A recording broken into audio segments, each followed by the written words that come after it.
नमस्ते बच्चों, क्या आप 15 अगस्त को स्वतंत्रता दिवस के उत्सव से जुड़ी प्रेरणाओं के बारे में जानते हैं? विशेषकर हमने अपनी स्वतंत्रता कब और कैसे हासिल की। मैं आज आपको स्वतंत्रता दिवस के इतिहास बताने जा रहा हूँ। लगभग 2 शताब्दी पहले 1608 में ईस्ट इंडिया कंपनी के रूप में अंग्रेज भारत आए थे। उनका लक्ष्य सोने की चिड़िया माने जाने वाले देश को लूटना था। उस समय उन्होंने भारतीयों से झूठ बोला कि यहाँ केवल व्यापार के लिए आए हैं। फिर भी उन्होंने अंततः पूरे भारत पर नियंत्रण स्थापित कर लिया। व्यापारिक धोखाधड़ी के परिणाम स्वरूप भारत को बहुत नुकसान उठाना पड़ा, क्योंकि उन्हें पीछे धकेलने के लिए लाखों लोगों की जान गंवानी पड़ी। अंग्रेज बेहद चालाक थे।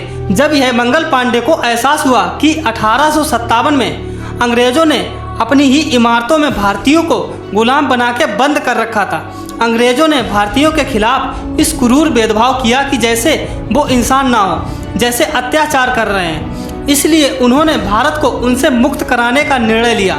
फिर भी अंग्रेजों ने उनकी उपेक्षा और मंगल पांडे शहीद हो गए। फिर भी मंगल पांडे की शहादत ने एक बिल्कुल अनोखे आंदोलन को प्रेरित किया। आज सभी भारतीय अपनी आज़ादी की मांग कर रहे थे, जिससे अंग्रेज निसंदेह हैरान हो गए। इसके अलावा झांसी की रानी लक्ष्मीबाई ने भी अंग्रेजों की रातों की नींद हराम कर दी थी, जो अपनी आवाज़ उठाने के लिए आगे आई। परिणाम स्वरूप मानवता पर सब कुछ आ गया। यह समझें, भारतीय महिलाएं भी हर किसी की तरह ही हैं। भले ही उन्होंने अंग्रेजों के खिलाफ लड़ाई में अपनी जान गंवा दी हो।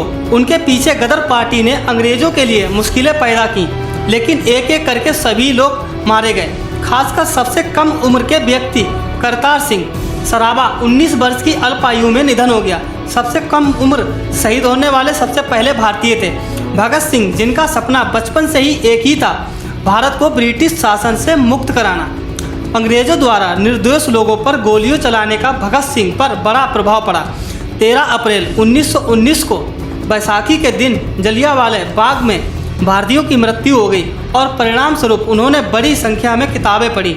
हालांकि उन्होंने लोगों को जाति और धार्मिक पूर्वाग्रह से मुक्त कराया। हालांकि उस समय अंग्रेजों को एक बार फिर से खतरा महसूस होने लगा। उन्हें अब भारत को छोड़ना होगा, इसलिए उन्होंने भगत सिंह और उनके 2 दोस्तों को राजगुरु और सुखदेव को फांसी दे दी।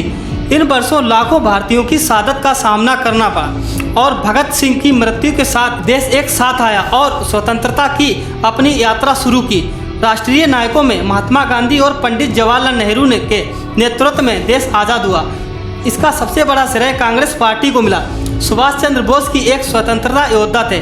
उन्हें नेताजी के नाम से जाना जाता था, क्योंकि उन्होंने देश के लिए उद्देश्य पर केंद्रित करने के लिए अपना महत्वपूर्ण नौकरी को काम पर छोड़ दिया था।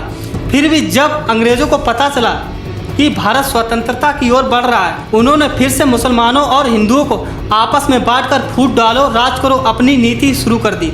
जब दोनों धर्मों के सदस्य अपने अपने देशों के लिए लड़ने लगे तो भेदभाव नफरत में बदल गया। भारत की आज़ादी का दिन आखिरकार 1947 आया। हर तरफ खुशियाँ थीं। फिर भी इस सब के बीच भारत और हिंदुस्तान के बीच बंटवारा हो गया।